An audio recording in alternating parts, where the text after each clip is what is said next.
Hola, buenos días, buenas tardes. De nuevo en esta tercera parte y última, en esta tercera presentación de los conceptos básicos que necesitamos como repasar o conversar para encaminar el tema de la arquitectura del paisaje. ¿Okay? Entonces, en esta oportunidad vamos a hablar entre los conceptos básicos de uno muy importante, quizás el que viene más a colación, pero que necesitaba fundamentos previos, que es el concepto de paisaje, ¿no? Bueno, cualquiera de nosotros podría saber qué es un paisaje, ¿okay? Sin embargo, los vamos a revisar formalmente y lo vamos a revisar desde dos puntos de vista. Esta presentación está hecha en dos partes, o sea, considera dos partes sobre el concepto del paisaje. Una vista sobre las teorías y conceptos de la ecología. Los ecólogos manejan el término del paisaje de un determinado modo, y la otra es desde el punto de vista de la arquitectura del paisaje, que lo manejan de otro modo un poco diferente, pues, ¿okay? De acuerdo a las conveniencias del análisis que requiere para enfrentar un proyecto. Por eso es la diferencia de ambos y no hay contradicción ninguna, sino hay mayor énfasis en unas cosas que en otras. Entonces, bueno, así encontramos la primera definición del paisaje que hizo Carl Troll en 1939 y que él lo considera como un paisaje geográfico, ¿no? Que es aquella parte de la superficie terrestre definida por una configuración espacial resultante de su aspecto exterior, ¿okay? Vamos a decir el aspecto físico, aunque veamos elementos bióticos, del conjunto de sus elementos que podemos observar y de las relaciones externas e internas que existen en ese paisaje. O sea, el paisaje no es simplemente una foto, sino que hay unas relaciones internas y externas. Esto queda enmarcado por los límites geográficos naturales de otros paisajes, o sea, considerando una región donde tenemos diferentes paisajes, por ejemplo la gran sabana, donde podemos tener diferentes paisajes de sabana, el paisaje fluvial, de los tepuyes, etc. Esa región está enmarcada por diferentes asociaciones o paisajes que podemos encontrar en el lugar. Mismo Troll establece que la ecología del paisaje, que es el estudio de toda la compleja red de causas y efectos entre las comunidades vivas y las condiciones ambientales que prevalecen en determinada sección del paisaje. Esto sí, si analizamos esta definición y vamos más atrás a lo que es la ecología, vamos a encontrar una completa afinidad entre lo que es la ecología y lo que es la ecología del paisaje, porque ambas establecen como una cosa prioritaria la red de interrelaciones que existen entre los elementos vivos y los elementos físicos o no vivos o abióticos, ¿okay? Del lugar. Por lo tanto, la ecología del paisaje proviene directamente de la ecología, de la definición de la ecología tal como la está dando Carl Troll. Poco más adelante, Richard Foreman en 1983, diríamos reciente, porque en esta cosa de las definiciones es algo como lo que establece Foreman, o en el momento que lo establece Foreman, podríamos decirlo que fue la semana pasada, ¿no? Y él habla de la ecología del paisaje como el estudio de las interrelaciones entre los aspectos temporales y espaciales del paisaje y sus componentes flora, fauna y cultura. Fíjense que esto de la ecología del paisaje se aproxima mucho al término de ambiente, ¿okay? Y al término de la ecología como ciencia, ¿okay? Siempre considerando las interrelaciones de los componentes, ¿no? Que pueden ser físicas, bióticas y bióticas y culturales, ¿no? O sea, la flora, la fauna y el aspecto, el lugar de retención o el espacio geográfico de retención. Él se centra en 3 puntos para estudiar la ecología del paisaje: las relaciones espaciales entre los elementos del paisaje o ecosistema, los flujos de energía. Fíjense que aquí entra otro componente nuevo, como es la energía, que lo establece por nutrientes, minerales y especies entre todos los elementos. Aquí entran todos estos análisis que siempre hubieron de el ciclo del nitrógeno, el ciclo del carbono, el ciclo del fósforo, y cómo eso no era algo netamente físico, sino que se interrelacionaba con los elementos bióticos del lugar. Y la dinámica ecológica. Esta dinámica ecológica está establecida por algo que vamos a ver, que es el mosaico paisajístico a lo largo del tiempo, ¿no? Esta es la dinámica ecológica, cómo ha sido o cómo es o cómo está siendo la evolución de ese paisaje. Para Forman, estos dos conceptos que nosotros vemos reflejados tanto arriba como abajo, introduce el término del tiempo, ¿no? Fíjense, en el de arriba los aspectos temporales y en el de abajo, en el punto 3, justamente establece a lo largo del tiempo. O sea que el tiempo es muy importante dentro de este análisis para la ecología del paisaje. Así, Forman establece que el paisaje está formado por 3 componentes: la estructura, la función y el cambio, ¿no? Que para él son determinantes. La estructura es la organización espacial o los elementos o usos del territorio. Y él establece aquí algo que se llama matriz parche corredor, que lo vamos a ver más adelante. ¿Okay?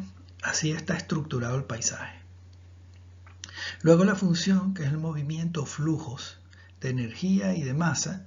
¿Okay? Aquí él lo establece, que es el flujo de agua, materia, fauna, personas, a través de la estructura anterior, a través de esta estructura determinada en el territorio por la matriz parche y corredor. Él dice que no son estáticos, sino que tienen flujos de energía y materia, vamos a resumirlo así. Y por último está el cambio, que es la dinámica o transformación del modelo a lo largo del tiempo, reiterando nuevamente que el tiempo es determinante en su definición de ecología del paisaje. No es una foto, vuelvo a repetir, como podemos ver más adelante que hay algunas consideraciones que el paisaje es algo como una foto, pues. Bueno, así tenemos con estas definiciones de Forman, que él estableció la matriz, el parche y los corredores como los componentes del mosaico territorial en su estructura, y establece lo que es una matriz, un parche y un corredor. Entonces vemos en la foto de la izquierda que es una matriz que pareciera ser el todo, o lo podemos leer como el todo. O sea, la foto que tenemos a la izquierda nos muestra el todo. Ahí vamos a decir si es coloración o hay elementos de cultivo que son amarillos, hay verdes. Hay elementos como remanentes de vegetación anterior, etc. Todo eso forma la matriz. Los parches solamente se refieren a los remanentes de la vegetación anterior. Esos son los parches. ¿Okay? Y los corredores van a ser los parches continuos. O sea, cuando se establece una continuidad de la vegetación originaria o previa a este último cambio. Eso es lo que para él es el corredor. No son elementos aislados como los parches. Los corredores, como les dije inicialmente, podría ser una secuencia de parches, ¿no? Los colocamos uno al lado del otro y establecemos un corredor. ¿Por qué? Porque por ahí se puede establecer el flujo dinámico de materia y energía. ¿Okay? Entonces, vamos a hablar de lo que es la matriz, que es un área amplia. Aquí lo que vemos en la foto, eso, si le viéramos ese paisaje, esto es la matriz, desde el punto de vista ecológico. Y esta matriz, este paisaje, ¿cómo está compuesto? Bueno, está compuesto por unos terrenos cultivados, por, vamos a decir así, hortalizas, que digamos son los que están que podríamos considerar los que están en franjas, ¿okay? Unos terrenos preparados para cultivar, que podrían ser para cereales, unos remanentes de bosque que se han conservado entre las parcelas o entre las propiedades, o simplemente son acequias de agua, son drenajes y se han conservado por eso, son cañadas por donde pasaba el ganado, etc. Pueden ser otras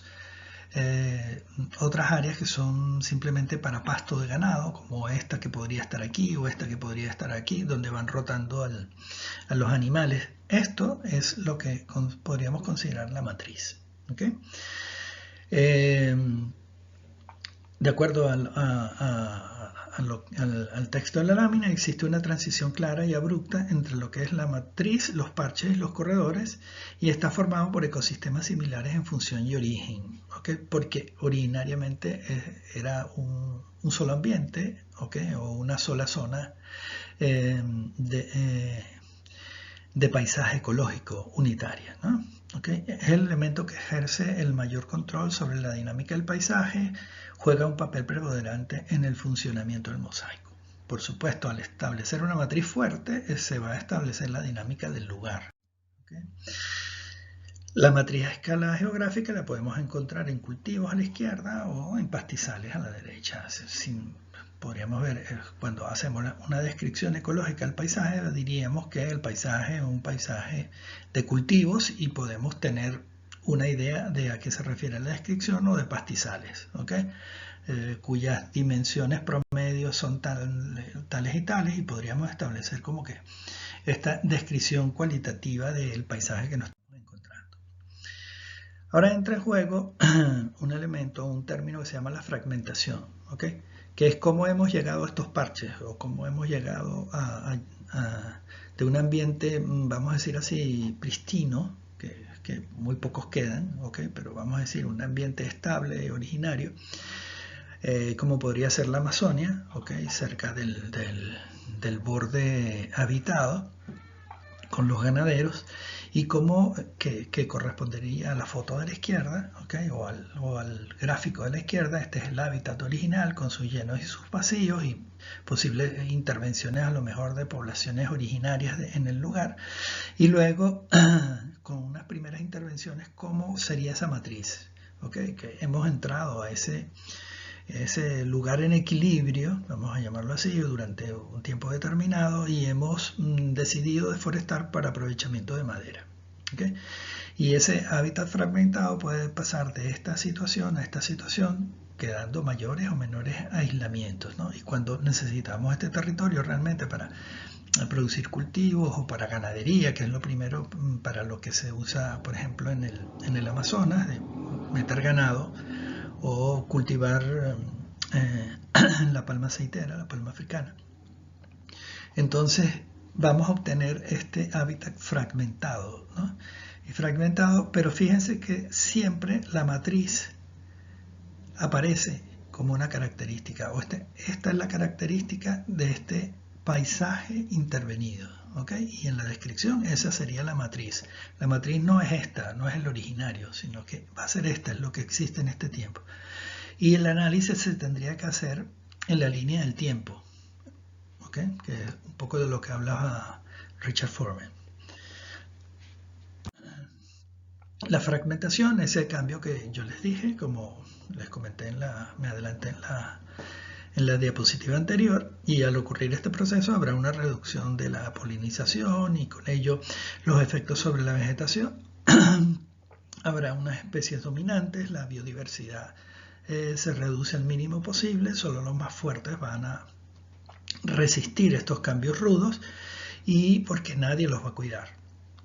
¿Okay? Entonces con ello habrá pérdida de hábitats, pérdida de migraciones, pérdida de especies, porque no podrán pasar de un lugar a otro, o sea, no podrán ir desde aquí hasta aquí sin ser a lo mejor amenazados por las máquinas agrícolas, o simplemente, bueno, son considerados, pasa una culebra y una culebra, entonces, bueno, atacaremos el animal que en este hábitat ahora es ajeno, aunque siempre haya existido en él, ¿no? y aunque todavía se conserven ciertos parches. Los parches o los fragmentos los tienen ustedes ahí, que pueden ser perimetrales a la propiedad, por ejemplo, o pueden ser producto de una planificación agrícola, ¿no? Alguien que planifica, la autoridad planifica el terreno y establece cuáles son las zonas que no pueden ser deforestadas en función de su valor. Su valor como especies autóctonas, su valor como especies singulares, etcétera, etcétera. Entonces los parches son las áreas del hábitat original de tamaños y formas diferentes. Esto no tiene establecido ninguna forma, se va al terreno, se establece.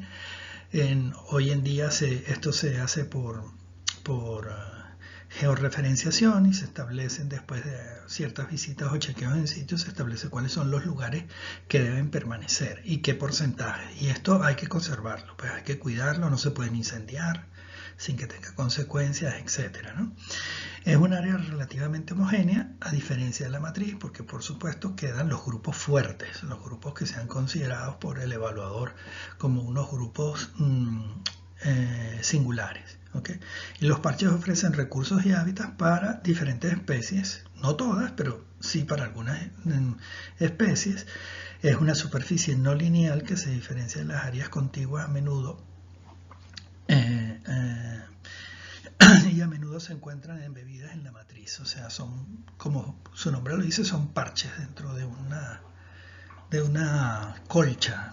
¿Okay? Entonces dentro de una colcha él tiene como unos pequeños retazos que son estos parches de la vegetación original. Y los corredores, como les había comentado, son las conexiones entre parches o fragmentos, ¿okay? O son un continuum de parches. ¿Okay? Es el medio de dispersión de los individuos pueden migrar, pueden moverse mucho más fácil a través de estos corredores que terminamos llamando los corredores biológicos porque es donde se encuentra la mayor cantidad de vida y podemos encontrar la vida tanto en este lugar como en este lugar la misma gracias a esta continuidad que tenemos, ¿no? Este es el medio de dispersión de los individuos, reduce la erosión del suelo, generalmente están en sitios así como les decía, que pueden ser drenaje, etc. Ese es el criterio un poco también para seleccionarlos. Facilita el flujo genético, el control de plagas, suministra hábitat a especies migratorias también. Son angostos, realmente no son muy grandes estos corredores. Y pueden estar asociados, pero no frecuentemente, conectan parches similares.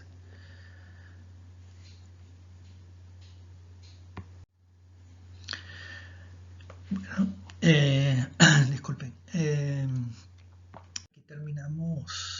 Aquí terminamos la definición de los corredores y muy relacionada con esos corredores, ¿qué ocurre si ese territorio en un momento dado se comienza a ser, vamos a decir, aproximado por la urbanización, por lo que es la urbanización de una ciudad que va reclamando territorios y que se puede encontrar que los cultivos ahora se van a transformar en terrenos urbanizables y normalmente lo que se hace en el urbanismo es tratar de conservar esos corredores originarios, ¿verdad? En corredores urbanos o corredores de conectividad. Entonces, ¿qué es la conectividad? Su efectividad dependerá de las especies, por ello los estudios de conectividad deben ser específicos, no solamente un corredor urbano es un sitio donde está sembrado de árboles, tiene que haber una vida mucho más diversa, ¿ok? Especies de mamíferos pequeños reaccionan a los corredores de manera diferente en cada especie. Algunos pueden residir en esos corredores y otros simplemente pueden tratar de migrar, porque justamente lo que tienen a los lados de los corredores es un impacto muy grande sobre ellos, ¿no?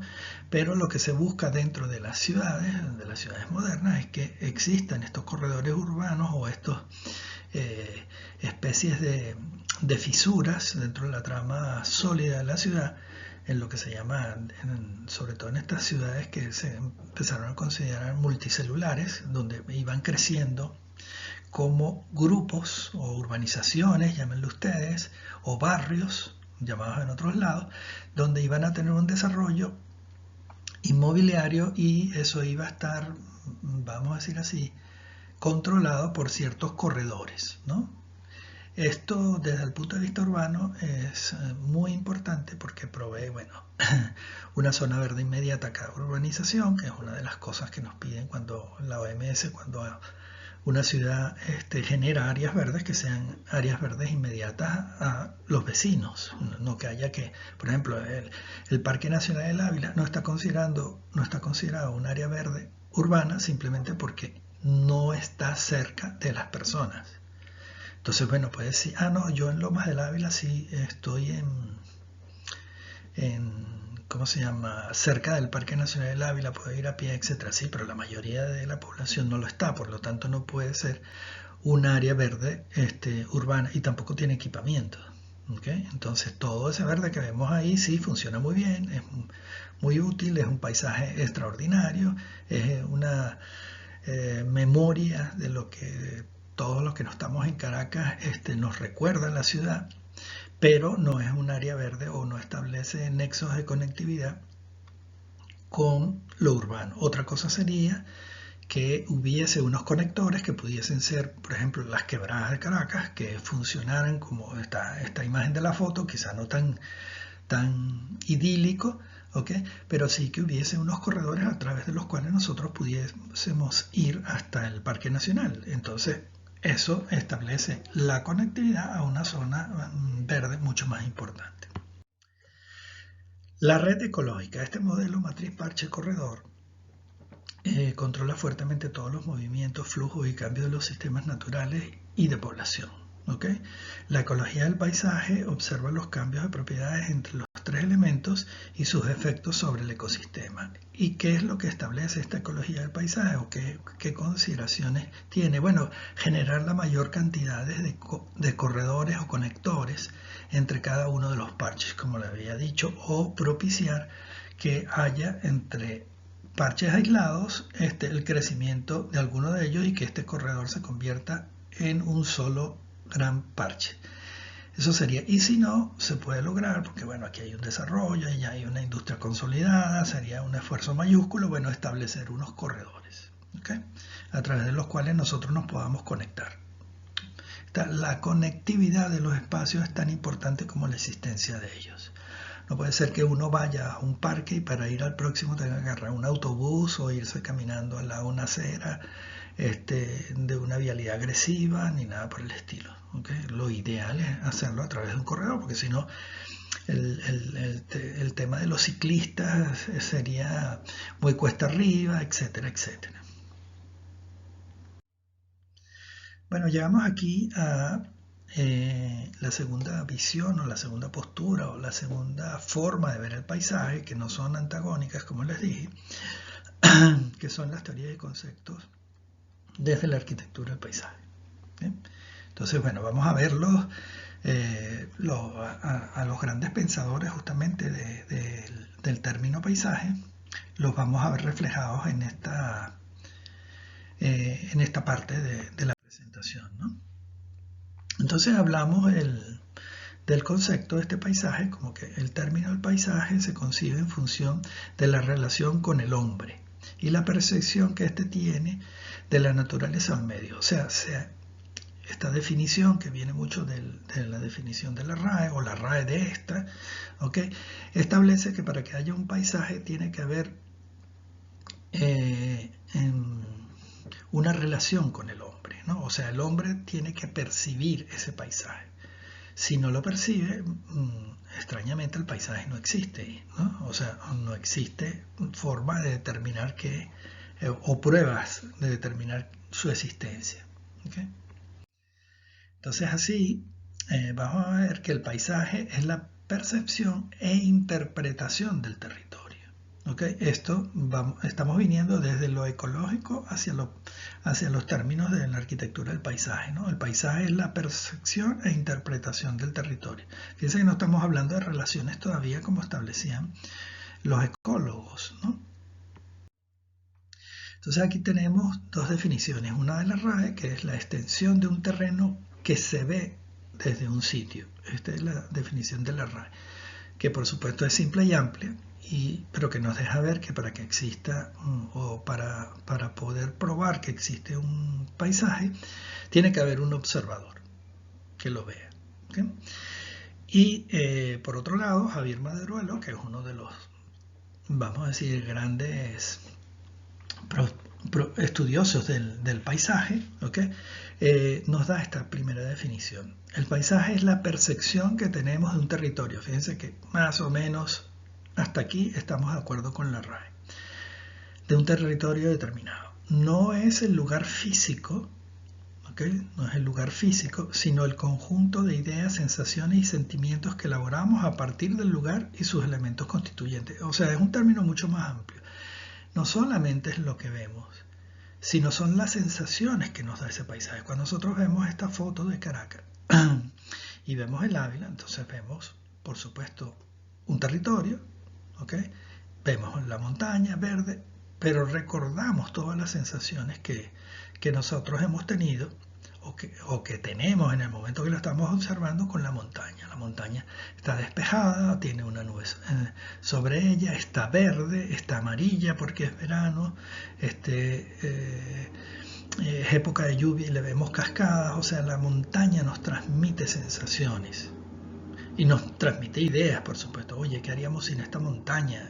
¿Qué es lo que veríamos? Nos perderíamos. Estar en una ciudad, por ejemplo, que no tenga un referente como es el Ávila, es muy difícil de orientarse, ¿no? Saber estar en Madrid, es un poco difícil de orientarse, por ejemplo, si no tenemos un referente, ¿no?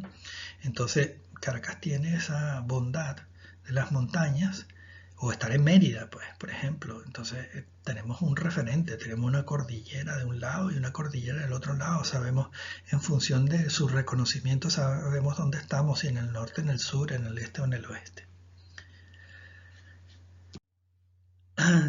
Algunos conceptos de ese paisaje, vamos a verlo. Ya vimos el de Maderuelo, correcto. Ahora vamos a ver otros conceptos. Este lo establece Maderuelo en el 2010, ¿no? Y es ya visto su concepto ya con la parte fenomenológica que se establece a través del paisaje, ¿no? Y él concluye que el paisaje es un constructo, o sea, lo construimos nosotros, una elaboración mental que los hombres realizamos a través de los fenómenos de la cultura. Eso es el paisaje. El paisaje para Maderuelo es un constructo mental, ¿ok? Y por eso nosotros nos podemos llevar el paisaje, no solamente una foto, sino en nuestra memoria. ¿Okay? Díaz en el 2005 establece que es una percepción plurisensorial de un sistema de relaciones ecológicas. Díaz reconoce que hay una innegable relación ecológica en el paisaje, ¿okay? Pero que ese paisaje que nosotros vemos a la vez es una percepción plurisensorial. O sea que, vamos a decir, las diferencias con Maderuelo son casi nada, porque el otro es un constructo mental y esta es una percepción plurisensorial.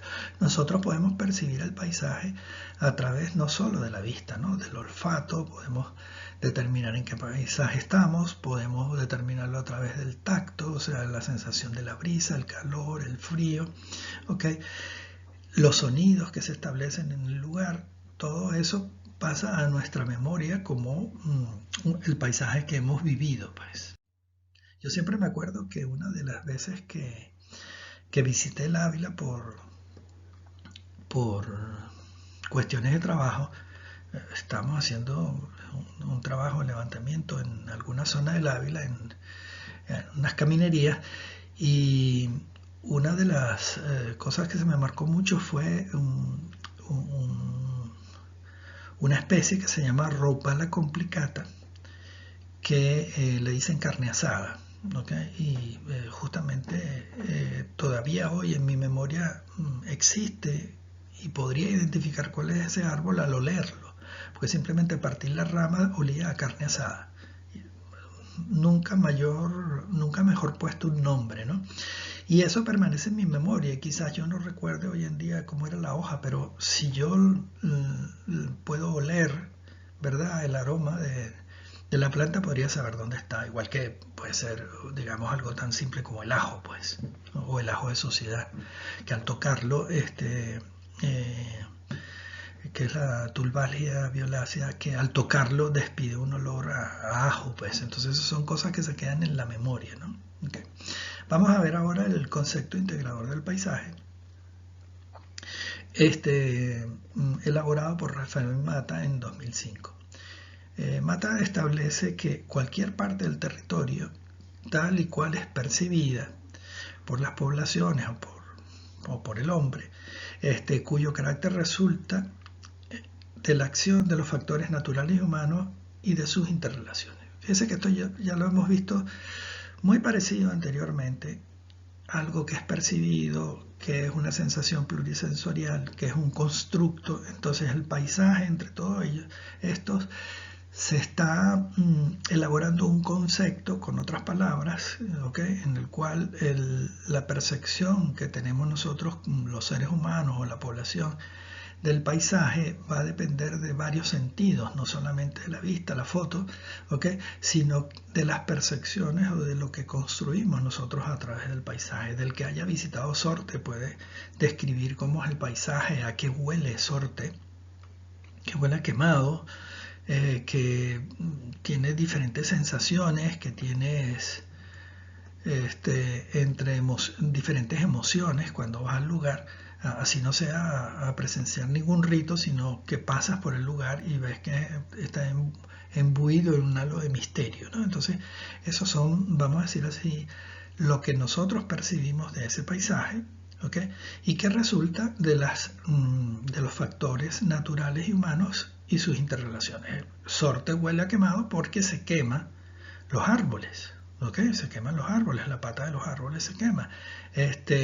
Y así podríamos elaborar diferentes sensaciones con cada uno de los paisajes, que no sea una mera descripción física. Otras nociones relacionadas con este término del paisaje lo vamos a ver ahora, como son territorio, región y espacio. A veces, o muchas veces en la facultad, hablamos como un símil entre lo que es el espacio, el lugar, el territorio, y consideramos que es lo mismo cuando vamos a describir un sitio o el contexto de un proyecto, ¿no? Entonces, aquí vamos a establecer o vamos a diferenciar cada uno de ellos para, por supuesto, aplicarlo de la mejor forma. Territorio es la porción de superficie terrestre perteneciente a una persona, a organizaciones, a una región, a una provincia, a una nación, etc. Y está expresado en kilómetros cuadrados. O sea, un territorio tiene una superficie, ¿ok? Y pertenece a alguien. Una hacienda, ¿a quién pertenece? Bueno, al dueño de la hacienda. Una región, ¿a quién pertenece? Bueno, puede pertenecer a un estado, ¿ok? Y puede ser parte de varios estados, como la Amazonía, que es parte de varios estados, ¿ok? Y tiene tantos kilómetros cuadrados, metros cuadrados, etc., ¿no? Un país, eso es un territorio, ¿okay? Que es diversidad de regiones y de territorios diferentes. Una región es un área de tierra o unidad de territorio definida por características comunes, bien sea geográficas, históricas o sociales. Esto puede ser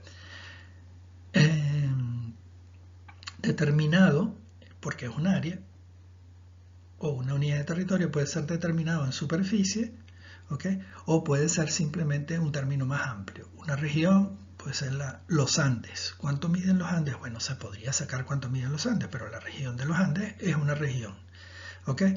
Porque tiene unas características comunes. En cambio, el territorio, como es, por ejemplo, el Parque Nacional Canaima, que es el que está en el ejemplo de la foto de la izquierda, ¿okay? El Parque Nacional Canaima no tiene características homogéneas, tiene ríos, tiene sabana, tiene tepuyes, etc. Son diferentes regiones dentro de un territorio. O sea, estas regiones pueden estar en un territorio, ¿okay?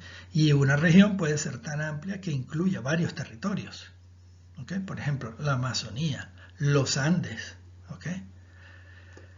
Esas podrían ser las diferencias. Inclusive en las regiones se establecen características históricas y socioculturales que son propias de la región. Por ejemplo, en los llanos, ¿okay? Los llanos del norte de Sudamérica, el llanero de Venezuela es el mismo llanero de Colombia, ¿okay? Montan a caballo, tienen sabanas, ¿okay? Comen arepas, escuchan joropo, ¿okay?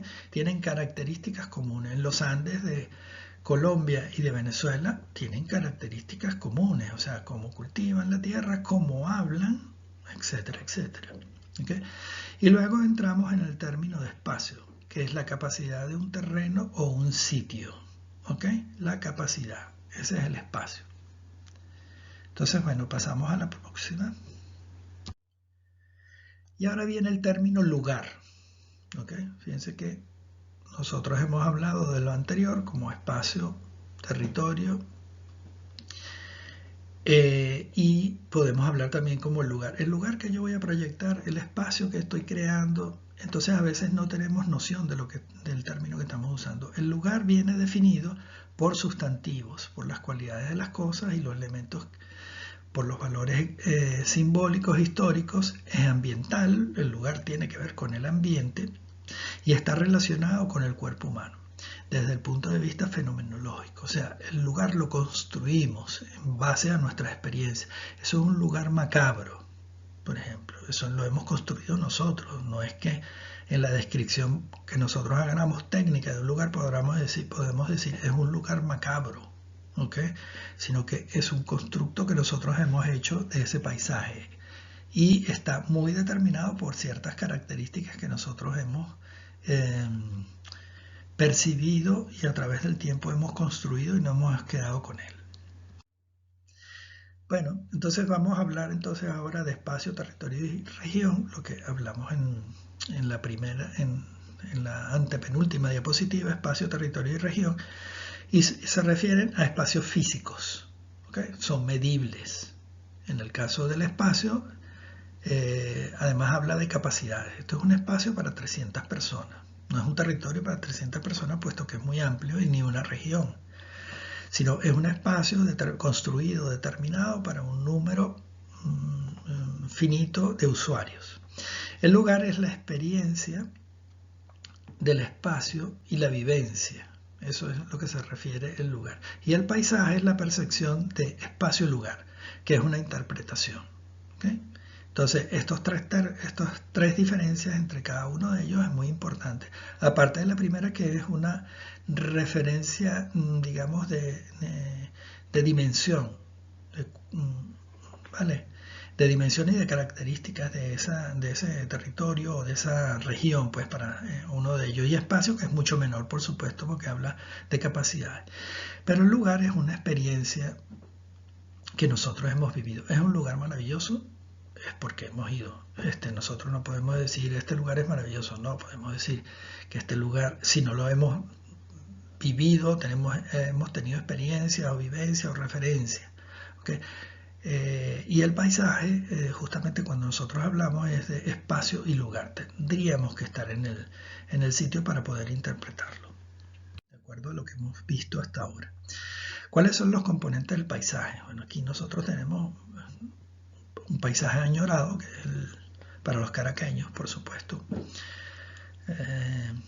que es esa gran montaña que nosotros tenemos, la cordillera de la costa, representada por el Ávila, y vamos a hablar sobre los componentes de ese paisaje, y estos son los campos de golf del Caracas Country Club. Aquí podemos identificar en esta fotografía valores ecológicos que están representados por los físicos y los bióticos, y valores como es la montaña, como es la vegetación, etc. Y valores socioculturales como son las viviendas insertadas dentro de o que funcionan atrás de esta barrera que ha establecido el campo de golf como primer plano o como telón de fondo ante la montaña. Algunas características del paisaje lo vamos a ver ahora, y para ello vamos a describir si ese paisaje siempre es el mismo o no es el mismo y qué características tiene el paisaje. Bueno, el paisaje tiene algo que se llama el dinamismo, que cambia, vamos a decir que es cambiante, tiene una velocidad y un dinamismo especial. ¿Okay?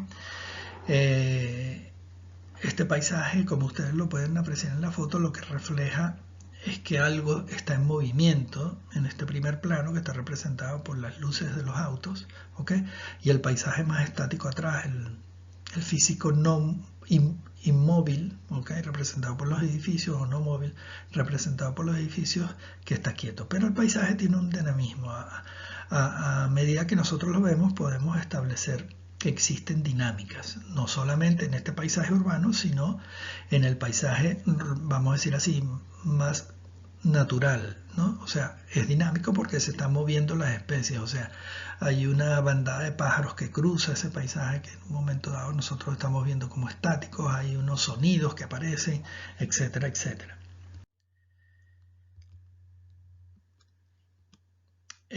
Lo otro que tenemos es la temporalidad. Este paisaje en un tiempo determinado, que esto lo analiza mucho la ecología del paisaje, tiene unas características dadas. Este es una vista de Caracas desde la Casa Borges. Esto es, para los que no conocen la Casa Borges, esto es desde Petare. Es una vista de Petare en Caracas antes de todo el desarrollo de la ciudad. Y luego una vista de ese mismo lugar, ¿okay?, donde se aprecia ya, vamos a decir así, el avance de la ciudad o el avance del urbanismo no planificado en este caso sobre esas montañas que veíamos inicialmente, ¿no?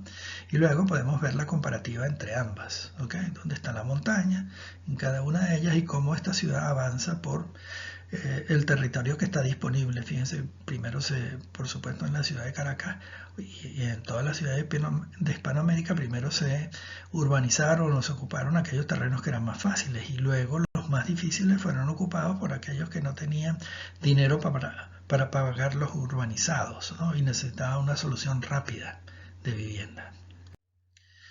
Existe una temporalidad, nosotros podemos ver estos dos paisajes, invierno y verano, y serían como que dos percepciones diferentes de ese paisaje, ¿no? Y nosotros podemos tener o podemos encontrar en esta definición del paisaje la invisibilidad. Nosotros podemos estar viviendo aquí en esta vivienda, ¿okay?, y tener que pasar todos los días frente a este lugar que está abandonado, que está en desuso, que nadie lo cuida, que a nadie le duele, y simplemente nuestra mente lo va a olvidar, lo va a borrar, lo va a volver invisible. No está porque no sirve, porque no es útil, porque debería ser algo que no estuviese ahí, que no ocurriera, que debería tener otras características. Diferente sería si fuera un parque con niños, etcétera, que tuviese una dinámica.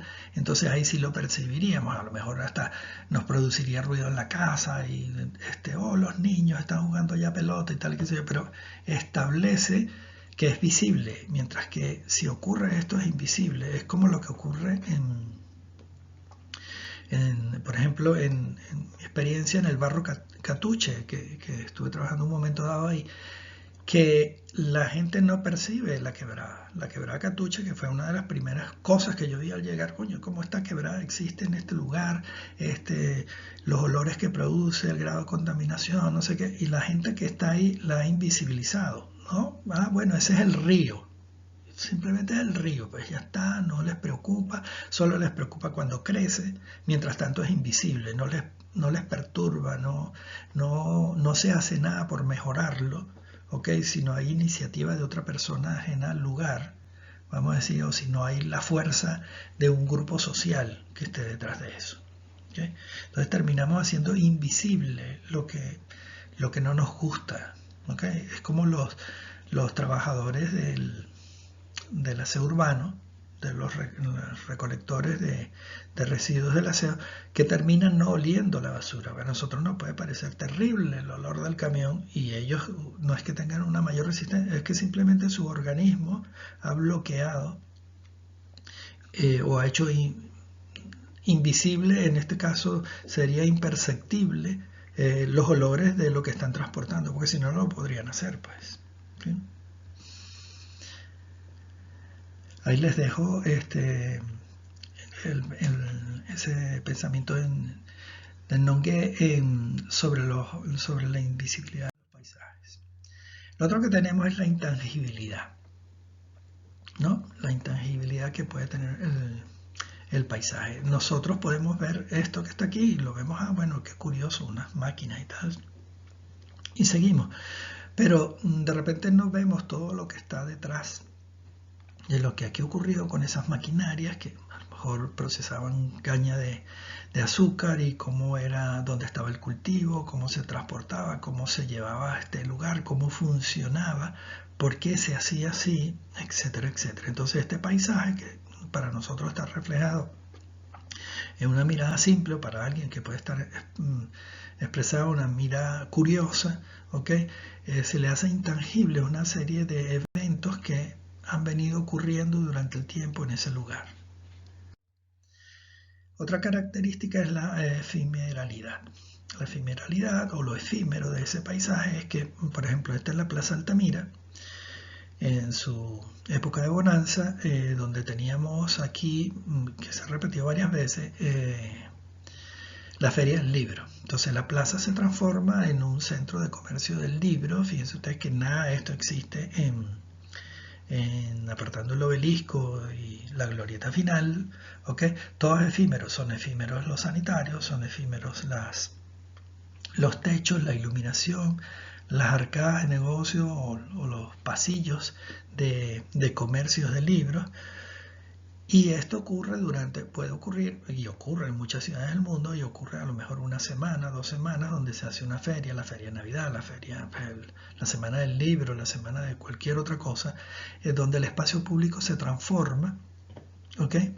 Y hay acontecimientos que ocurren en él. Entonces, esto es un acontecimiento efímero, o sea, cuando lo vuelves a recordar es el año que viene. Ah, sí, eso ocurre en este lugar. Claro, lo recuerdas por la memoria, porque simplemente el paisaje, cuando tú lo recuerdas, no lo recuerdas así, por su familiaridad.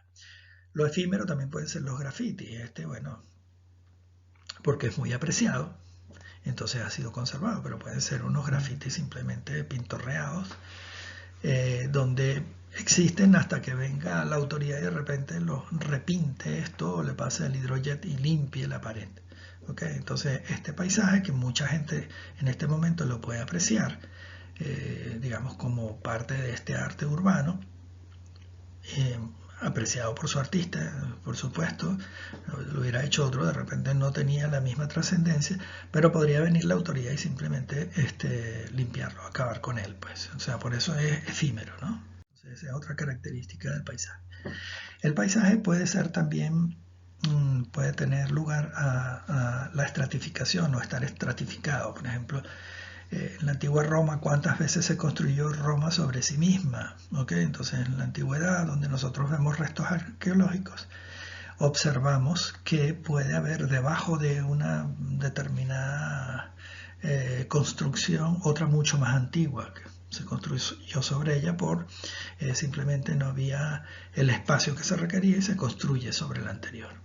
¿Okay? Entonces hay una estratificación de ese paisaje cuando nosotros o los arqueólogos develan todo lo que está escondido abajo, entonces podemos apreciar un paisaje diferente al que estaba arriba, ¿no? Por eso es que hablamos de estratificación de ese paisaje, que es un poco lo que se representa en esta gráfica, ¿no? Una ciudad, debajo una ciudad oculta y más atrás un amasijo de escombros. ¿Okay? Eso es lo que está expresado aquí. Hay estratos de paisaje. El paisaje se ha construido uno sobre otro, ¿no? Como esto lo entienden muy bien los geólogos, ¿no? La Tierra está construida sobre capas, unas sobre otras. Y llegamos a los tipos de paisaje, ¿no? En los cuales el tipo de paisaje que nosotros nos podemos encontrar es el paisaje natural, el paisaje rural y el paisaje urbano. Y podemos entender cada uno de ellos, ¿no?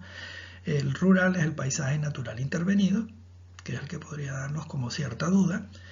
Y el paisaje natural sería el menos intervenido. No vamos a decir que es el paisaje pristino, porque puede ser que sea muy difícil de encontrarlo en nuestros días, ¿no? Es un paisaje pristino, pero sin embargo, un paisaje lo más natural posible.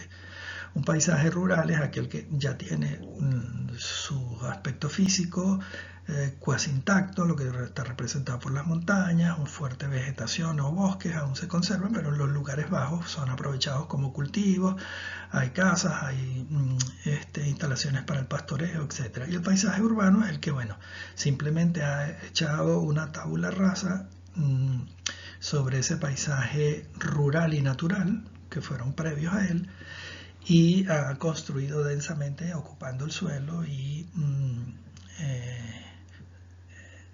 impermeabilizando el suelo, ¿no? Que es uno de las, digamos, de los impactos más fuertes que tiene este paisaje urbano. Ok, aquí en términos de vegetación lo vemos el paisaje natural que tiene una vegetación primaria o pseudoprimaria, el paisaje rural que tiene una vegetación cultivada por haciendas con remanente de vegetación primaria, que lo vimos en la parte de la ecología con los parches, los corredores, etc., ¿no? Y el paisaje urbano que es vegetación controlada en parques, plazas y jardines, ¿no? Entonces esto decimos que es controlada porque se selecciona el tipo de especie, etcétera, que debe existir y no responden tanto a lo natural porque podría ser contraproducente en los términos de requerimiento de territorio. ¿Okay? Por ejemplo, en Caracas existían mijaos en los palos grandes y no vamos a sembrar mijaos en las aceras porque, bueno, simplemente van a destruir todas las aceras. ¿Okay? Entonces hay un gran cambio dentro de todo esto y está controlada las especies en función del planificador, que debe conocer todos estos términos, ¿no? Entonces, bueno, ese paisaje urbano lo vemos nosotros ahí y que tiene a lo mejor algunos remanentes de vegetación que aún permanecen o ciertos parches urbanos, voy a llamarlos así, ¿okay? Que aún permanecen dentro de la ciudad, ¿no? Que están representados a lo mejor por los campos de golf, por una quebrada, por un parque, ¿okay? Etcétera, etcétera. Bueno, vamos, ya que estamos dentro de la ciudad y hemos hablado por último del paisaje urbano, vamos a hablar qué es el paisaje urbano. Bueno, es aquel propio de los núcleos urbanos o de las ciudades, no es otra cosa que eso. Y podemos encontrar cosas tan cambiantes y dramáticas o contradictorias como esto. Un río que está totalmente embaulado, donde le pasan por encima una serie de autopistas y hay unos parches o manchas de vegetación que se conserva, que es de vegetación urbana previamente sembrada, pues no es la vegetación original, o que existen en mayor cuantía en otros lugares que podrían ser unos parques o zonas reservadas aún a nuevos desarrollos. Entonces permanecen en sus condiciones originarias, por llamarlo de alguna manera. Ok, aquí vamos a hablar de otro término que vamos a estar usando, otros términos que vamos a estar usando, como es la pertinencia. Cuando hablamos de que un paisaje tiene carácter o tiene pertinencia. Tiene pertinencia si se refiere a las personas. Pertenencia significa estar dentro de un lugar, o sea, es pertinente porque ya existe en el lugar. Entonces, el paisaje que nosotros vamos a proponer en el parque es pertinente porque ya es, vamos a decir así, una tradición cultural del lugar. No vamos a introducir un diseño que rompa contra los esquemas establecidos dentro de la sociedad porque vamos a ir en contra o vamos a apostar en contra del éxito de esa propuesta. Y lo otro es el carácter que debe tener eso, que tiene que ser intrínseco al lugar. Y en esto aparece la figura del genius loci, ¿okay? Que viene, bueno, desde tiempos inmemoriales, desde los romanos. Ustedes lo verán más adelante, no lo habrán visto, iba a decir lo habrán visto, pero no, lo verán más adelante en las clases de historia, que es el genius loci, ¿no? Que es lo que también se llama el espíritu del lugar, ¿okay? Y este espíritu del lugar, supuestamente, cada lugar tiene un espíritu guardián de su paisaje, ¿okay? Y que este genius loci va a fortalecer el éxito de lo que sea que tenga el carácter de ese sitio o que tenga pertinencia con ese sitio y va a oponerse a lo que se está imponiendo, ¿no? Eso es como un gran guardián del paisaje, vamos a decir así, en esta consideración mitológica, pues, ¿okay? Que podríamos decir.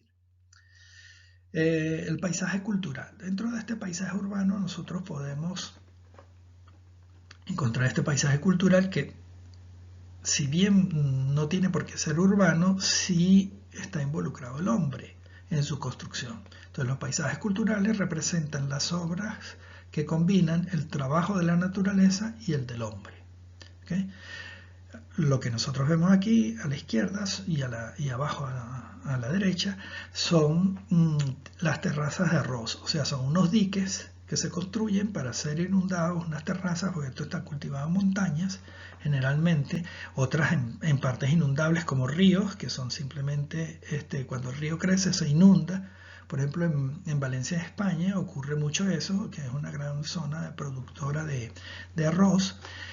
Y en Venezuela, en los llanos, se produjo muchísimo arroz en un momento dado y era aprovechando justamente los crecimientos de los ríos, inundaban grandes terrenos y se construían diques. En este caso la cultura ha sido mucho más sostenible en el tiempo, en el caso de que se han construido estos diques y tienen una permanencia en la cultura. En el caso de Venezuela no había esta cultura, fueron unos diques puestos por un desarrollo agrícola planificado por el hombre y no estaba en la cultura del hombre del llano cultivar el arroz. Sin embargo, estas culturas son milenarias, cultivando arroz, y el arroz gira en torno a su cultura. Entonces, por eso la podemos ver bien en montañas que se aprovechan del agua de lluvias, de la precipitación orográfica, o bien en ríos cuando ellos se inundan, como ven en la foto de abajo. Y cuando simplemente no funcionan como territorios de cultivo, son considerados unos territorios o unos paisajes culturales. Tienen ya un valor per se de existir. Pónganse ustedes que en un momento dado lo de la izquierda deja de existir productivamente porque no le conviene a nadie, sin embargo todo lo que está ahí es parte de ese paisaje cultural y tiene un valor y una protección al ser reconocido como paisaje cultural. Puede ser patrimonio de la humanidad, ¿no? Este tipo de paisajes culturales, como vimos el de las terrazas de arroz. Bueno, ¿qué podemos hablar sobre el paisaje cultural o qué características puede tener o cuál de estas características podría tener? ¿Okay? Este paisaje cultural que podría ser de varios tipos, de acuerdo justamente a esas características. Es un paisaje diseñado y creado intencionalmente por el hombre. El hombre intencionalmente crea ese paisaje. Por ejemplo, las terrazas de arroz. ¿Por qué las crea? Por una necesidad de alimentarse. ¿Okay? El paisaje cultural puede ser asociativo, puede ser creado en asociación con la naturaleza. El paisaje orgánicamente desarrollado puede ser un relicto y puede ser dinámico, que puede ser de actividades productivas. Y un paisaje lineal que puede ser rutas temáticas, ¿okay? Puede ser reconocido por rutas temáticas. ¿Qué es un paisaje lineal, por ejemplo, de rutas temáticas? Bueno, podría ser uno de los más famosos, podría ser el Camino de Santiago. ¿Okay? El Camino de Santiago es un paisaje lineal que tiene diferentes formas de paisaje a medida que va atravesando las ciudades por donde existe, pero es una ruta temática. Y por lo tanto, el Camino de Santiago es reconocido no por cada uno de los valores de sus tramos, sino por la ruta total. ¿Okay? El ejemplo que ponemos aquí de esa integración entre el paisaje construido y el paisaje natural es una de las villas de la Toscana, que la van a ver después en Historia de la Arquitectura Paisajista, ¿okay? Y es esa integración que existe entre lo construido, entre una gran propiedad y las características del paisaje, que es una montaña, como ustedes pudieron ver en la foto anterior. No me permite echar para atrás, pero bueno, yo quisiera que refrescaran la foto anterior ustedes, ¿okay? Y esta foto, que es una aproximación, es un paisaje construido en terrazas, en cada una de ellas hay la presencia del verde y diferentes usos que requiere la propiedad o que ha desarrollado la propiedad. ¿Okay? Finalmente hemos llegado aquí, ustedes tienen una serie de bibliografía, ¿okay? Donde pueden revisar los términos del paisaje. Esta bibliografía fue preparada también por la profesora Inés Casanova y parte de esta presentación, vamos a decir, del material aquí presentado, es parte, vamos a decir así, un compuesto entre las clases que hemos tenido o las materias que hemos tenido en la FAU, ¿okay? en algunas de las materias electivas sobre paisaje que hemos venido desarrollando y que, bueno, la hemos aprovechado para conversar sobre ustedes y fundamentar un poco los términos del paisaje. ¿Okay? Entonces, bueno, hasta aquí queda la presentación. Con esto cerramos el primer tema, el tema de los conceptos básicos. Entonces, bueno, acordémonos de este paseo que hemos dado desde términos de, ¿cómo se llama? Desde términos ambientales, de las ciencias ambientales, pasando por la ecología, ¿okay? Pasando por la planificación para definir lo que es área de influencia, área de estudio, cuando vayamos a hacer un proyecto, ¿okay? Y cuando hemos terminado en el paisaje, ¿okay? Y las diferentes formas o visiones que tienen los especialistas de ver el paisaje, unos más técnicos como podría ser la ecología del paisaje o los biólogos, los ecólogos o bien desde el punto de vista de los arquitectos paisajistas o arquitectos del paisaje.